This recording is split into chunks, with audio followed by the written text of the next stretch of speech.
왕이 동궁에 있을 때 자주 선조의 뜻을 잃자 대비 이하 여러 후궁들이 동궁을 대할 때 불경한 경우가 많았다. 즉 광해군이 세자로 있을 때 아버지 선조의 신임을 점점 잃어가니까 인목대비 이하 여러 후궁들이 세자를 무례하게 대한 경우가 많았다는 거예요. 광해군을요? 무시하는 거죠 지금. 아버지의 총애도 받고 대군 지지파도 생기니 기세 등등해진 거야?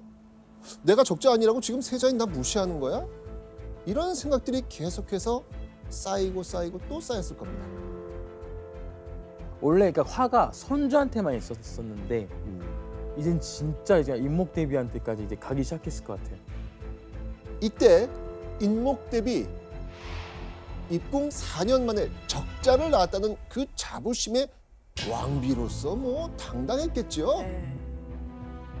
혹시 남편이 광해군 대신 영창대군을 세자로 앉히진 않을까? 아, 이런 생각 기대, 할까 안 기대. 할까? 아 무조건 하죠. 하죠. 아, 무조건 하죠. 아유, 당연히 무조건 뭐. 하죠. 네. 네. 그렇게 인목대비의 마음속엔 어느덧 내 아들 영창대군을 왕으로 만들어야 되겠다라는 생각이 쑥쑥 자라고 있었을 것입니다. 교수님, 네. 그 세자가 있는데 인목대비가 아들을 후계자로 만들겠다라고 생각을 하는 건 되게 위험한 생각 아닌가요? 위험할 수도 있지만 선조가 건강한 상태에서 앞으로 한 7, 8년만 더 살아주면 영창대군이 한 7, 8세만 돼도 어떤 꼬투리를 잡아서 세자를 바꿀 수가 있거든요. 근데 남편이 너무 일찍 죽어버리면 이 아들의 안전은 보장할 수가 없거든요. 아 맞네. 그러니까 아마 인목대비도 영창을 낳기 전까지만 해도 고민이 많았을 거예요. 그렇지만 어차피 아들을 낳은 상태가 되면 나와 내 아들을 지켜야겠다. 더 나아가서 지키는 방법은 내 아들 영창대군이 새로운 세자로 책봉받아야지. 아마 그런 식으로 마음이 순차적으로 바뀌어 나갔을 거라고 보죠. 본인도 그게 살 길이어서 그럼요. 그거를 기대하지 않을 수 없어요. 그렇죠. 자, 그러다 보니 계모 인목대비와 아들 광해군의 사이는 시간이 지날수록 점점 더 돌아올 수 없는 강을 건너고 있었던 겁니다. 아, 그렇게 인목대비와 세자 광해군 사이에서 묘한 긴장감이 감돌던 1607년 10월 동이틀 무렵이었습니다. 중궁전으로 날아온 소식에 인목대비의 피가 차갑게 싹 식었습니다. 대체 무슨 일이었을까요? 상이 기침하여 방 밖으로 나가다가 기급하여 넘어졌다고 하였다. 선조가 방 밖으로 나오다가 기급, 즉 호흡 곤란으로 쓰러진 거예요. 와.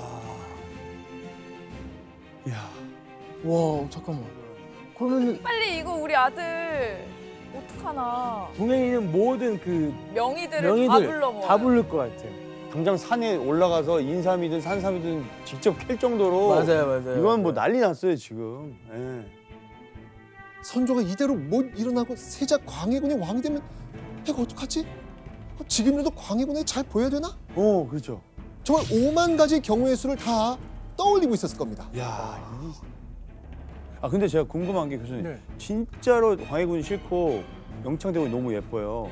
그러면 내가 죽기 전에 바꿔서 어리지만 바꿔서 세자로 하고 조선시대에 보면 아무리 대군 적자라 해도 세자로 책봉하는 거는 적어도 한 7살에서부터 10살 사이 어느 정도 나이가 차고 글을 좀 읽을 줄 안 다음에 하는 건데 영창대군은 지금 뭐 2살, 3살밖에 안 되기 때문에 확실한 대항 카드가 안 되고 또 한 가지는 광해군을 폐위시키려면은 어떤 식으로라도 구실을 만들어 잡아내야 해요. 명분이 있어야 돼. 근데 광해군도 그걸 알기 때문에 철저하게 몸을 낮추고 있거든요. 그러니까 너는 문안 오지 마라 해도 문안을 가요. 왜냐하면 문안 오지 말랐다고 해서 안 가면 불효가 되거든요. 가면 문을 안 열어줘요. 그러면 대궐 문 바깥에 거적을 깔고 엎드려서 통곡을 하는 거죠. 그런 퍼포먼스를 해야 책 안 잡히는 거예요. 와. 무섭다. 임목대비는 제발 선조가 몇 년만 더 건강히 살아주기를, 그래서 영창대군을 지켜주고 후계자로 만들어주길 바랬겠지요. 그런데 3개월 뒤 1608년 2월 1일 임목대비는 아연실색하며 다시 선조의 침전을 찾아야 했습니다. 그날 점심에 선조가 동국에서 올린 약밥을 먹은 뒤 갑자기 또 쓰러진 거예요. 이후 회복하지 못한 선조는 결국 숨을 거둡니다. 향년 57세. 어떡하지? 어떡해요 이제 임목대비는? 이때 임목대비의 나이는 25세. 약간 너무 무서워요. 약간 불안하고 이제는 뭐 어떻게 뭐 희망이 없어졌어요. 그냥 끝난 거고 그 영창대군 안고선 아마 펑펑 울면서 우리 이제 어떡하냐 막. 진짜. 자, 선조가 죽은 직후 임목대비는 선조가 작성해둔 유언을 받습니다. 그리고 그 유언을 대신들이 모여있는 빈청으로 전달하죠. 선조의 유언을 공개적으로 광해군과 대신들에게 알린 겁니다. 자, 그 유언의 일부 동윤 씨가 한번 읽어주시죠. 와, 선조의 유언 너무 궁금하다.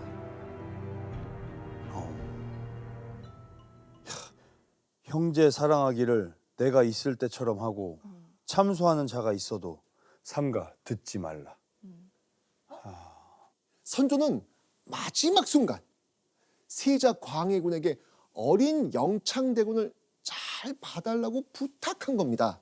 이게 그 어쨌든 권력은 이제 광해군한테 갈 거라는 걸 알고, 그러니까 너 어차피 권력 잡을 거니까 잡고 나서 못되게 굴지 말아줘 이거잖아.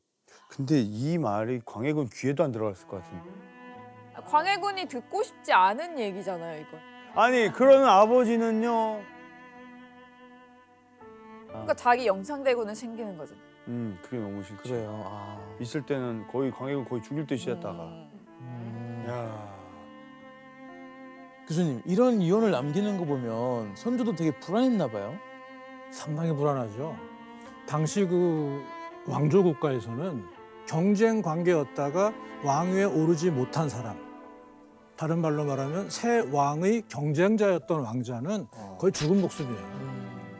그러니까 선조로서도 이제는 광해군한테 부탁할 수밖에 없는 거고, 더 중요한 건 임목대비가 이 유언을 보고 내용을 봤을 거 아닙니까? 네. 바로 와서 공개해버린 거예요. 그러니까 유언을 공개한 행위는 대비로서 당당히 했지만 그 행간으로 뭐가 읽히냐 하면 광해군한테 읍소하다시피 네, 맞아. 부탁하는 거죠. 지켜달라. 제발 목숨만 살려달라. 그러니까 바로 했을 것 같아. 이거 봐봐, 이거 봐봐. 근데 제가 궁금한 게 이렇게 왕의 유언이 무조건 그걸 좀 약간 어명처럼 지켜야 되는 그런 분위기인가요? 기본적인 예의는 다 갖추지만 상황이 바뀌면 아무 소용 없어요. 그 상황을 바뀌는 걸 만들잖아요. 그렇죠. 안 계시니까. 그렇죠. 어떻게든 만들어 버리기 때문에. 자, 그렇게 선조의 뜻을 전한 임목대비는요, 그 후 신하들을 모읍니다. 자, 신하들을 보던 임목대비는 그 자리에서 충격적인 말을 합니다. 여기서 문제. 선조의 유언을 전달한 뒤 임목대비는 대신들에게 뭐라고 했을까요? 봤지? 지금 이렇게 했어. 나랑 우리 아들한테 하는 사람 알아서 해. 뭐 이런 부딩이 아닌가요? 그래서 계속 전대이 뭐해? 그런 느낌. 네네네. 정답. 정답.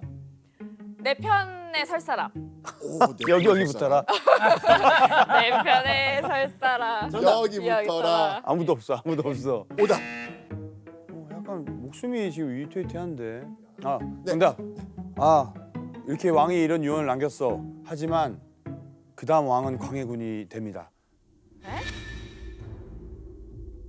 광해군이 왕입니다. 빨리 광해군을 왕으로 만들어 주십시오. 정답. 그렇죠. 예. 그렇죠. 야, 예. 맞습니다. 분위기를 바로 파악한 거예요. 그렇지. 네. 맞아요. 왕이 죽고 나면 대비는요, 세자의 즉위를 최종적으로 인정하는 역할을 하게 됩니다. 그러니까 최종 권한을 쥔 임목대비가 누가 뭐라고 청하지도 않은 상황에서 세자 광해군을 당장 보위에 올리라면서 앞장선 거예요. 선조가 죽은 지 불과 몇 시간 만이었습니다. 조선 시대에 보면 왕이 죽으면 슬픔을 최대한 표한 다음에 마지못해 떠밀려서 올라가는 게 또 기본적인 관례였어요. 보통 한 닷새에서 엿새 걸리거든요.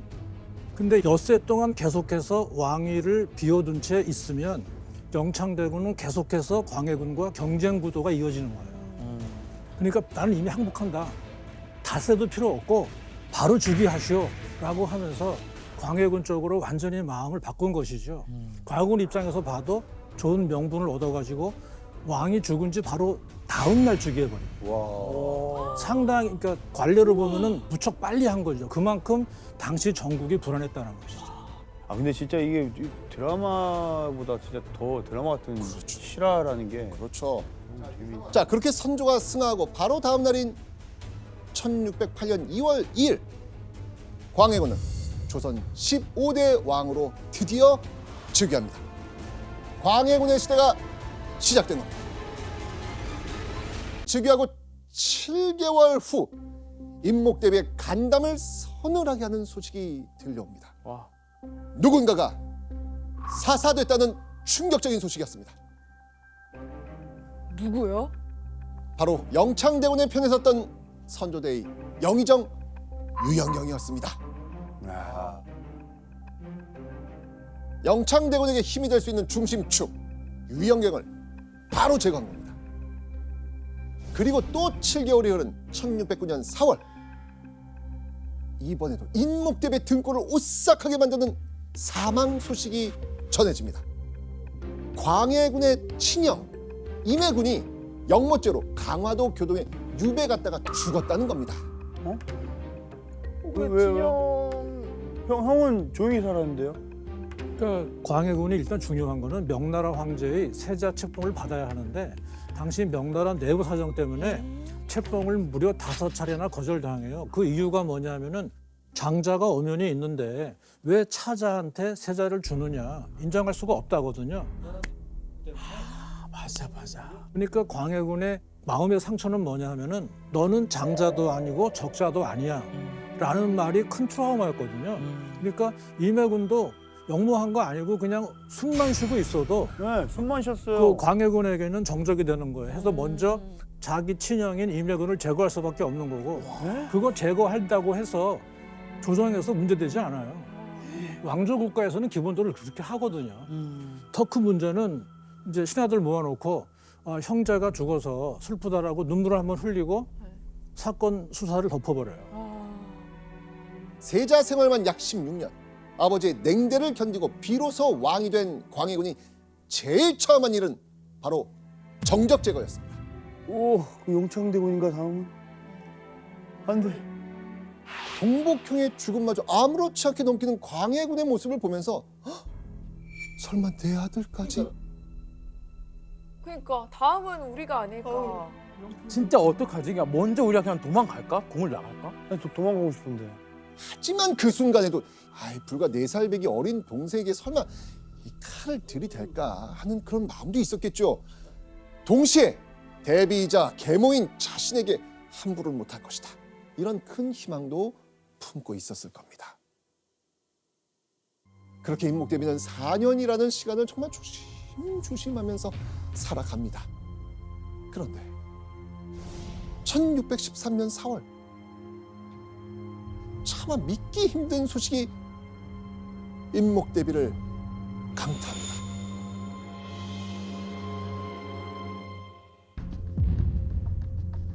광해군 제위 5년이 되던 1613년 개축년에 벌어진 끔찍한 옥사였습니다. 이 옥사의 시작은요, 이른바 은상 강도 살인 사건이었습니다.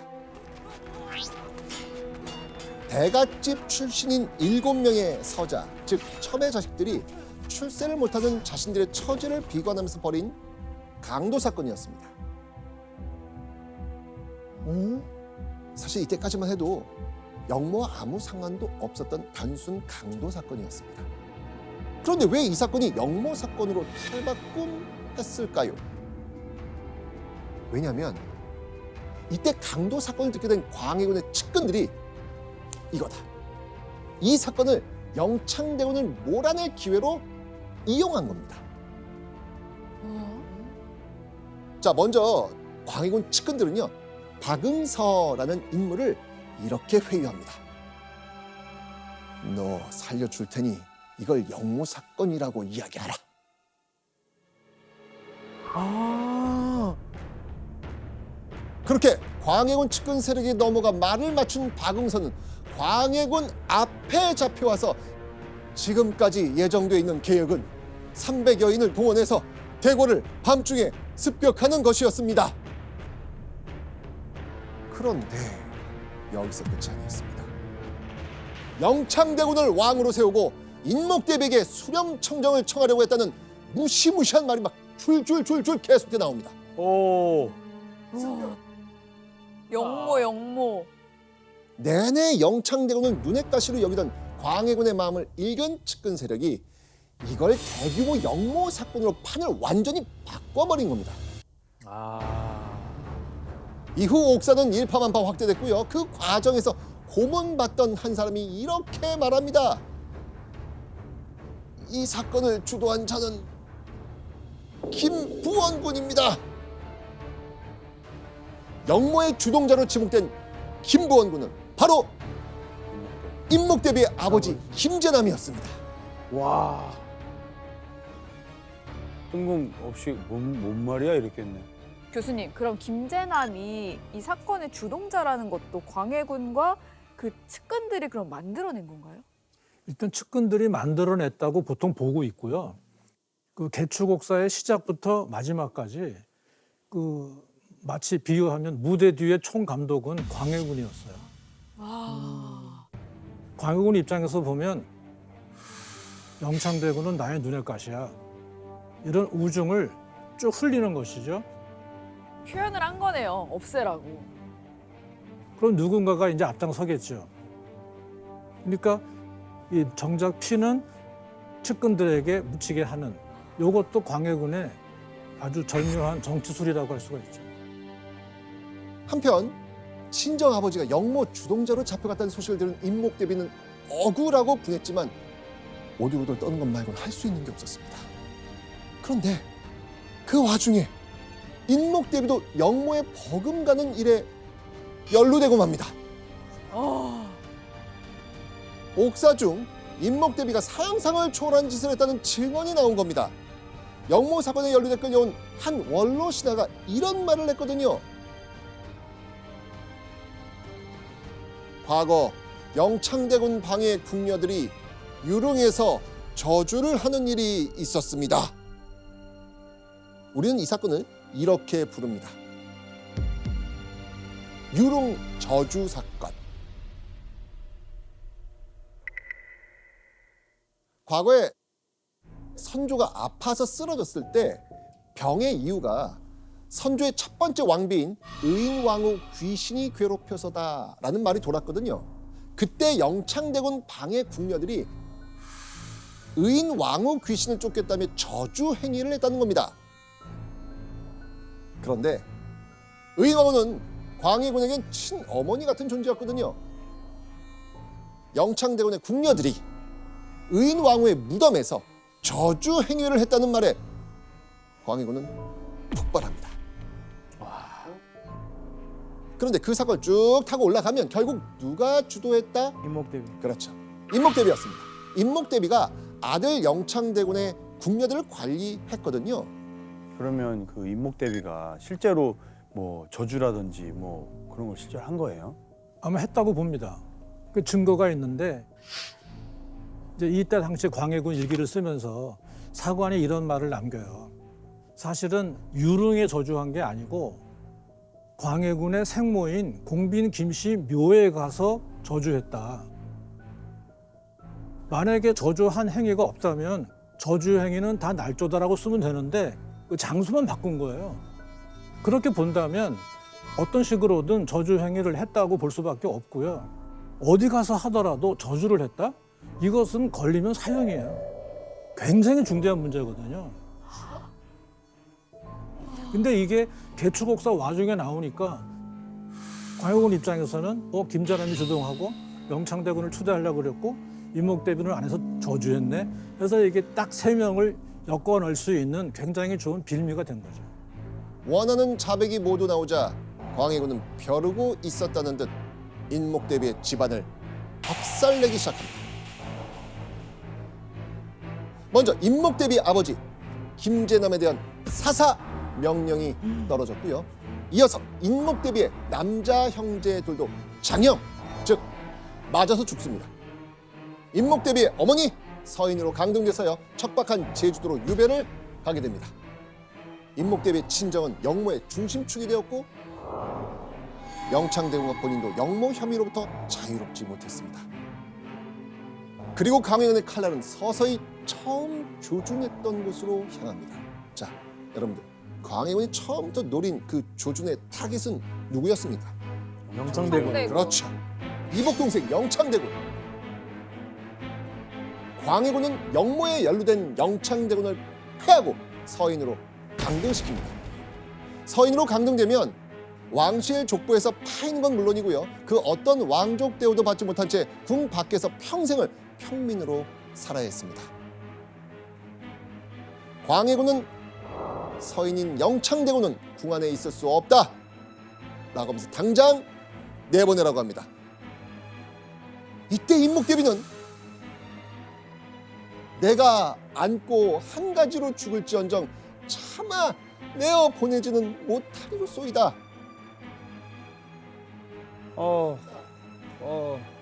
자, 인목대비가 이렇게 영창대군을 내주지 않으니까 광해군은 인목대비에게 이렇게 전했다고 합니다.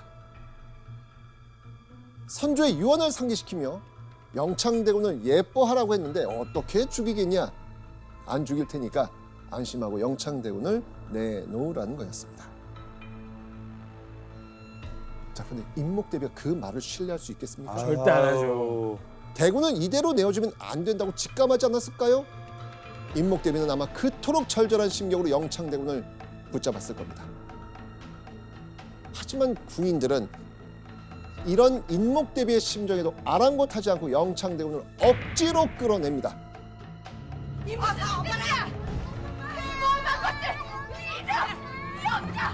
엎혀나가던 영창대군은 발버둥을 치고 궁녀의 등에 머리를 박으며 웁니다. 인목대비는 그 모습을 보며 울부짖으며 인사불성이 됐다고 합니다.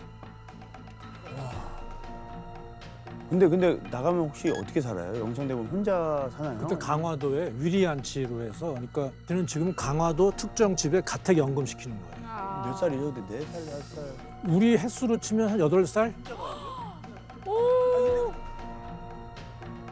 자, 그럼 안심하라던 광해군의 말처럼 영창대군 별일 없었을까요? 6개월 뒤 1614년 2월 영창대군이 유배지에서 죽었다는 소식이 전해집니다.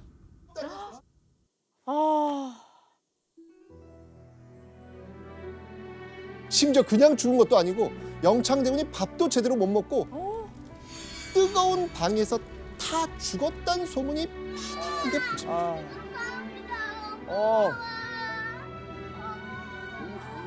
뜨거운 방에. 그렇게 죽은 영창대군의 나이 고작 9살이었습니다.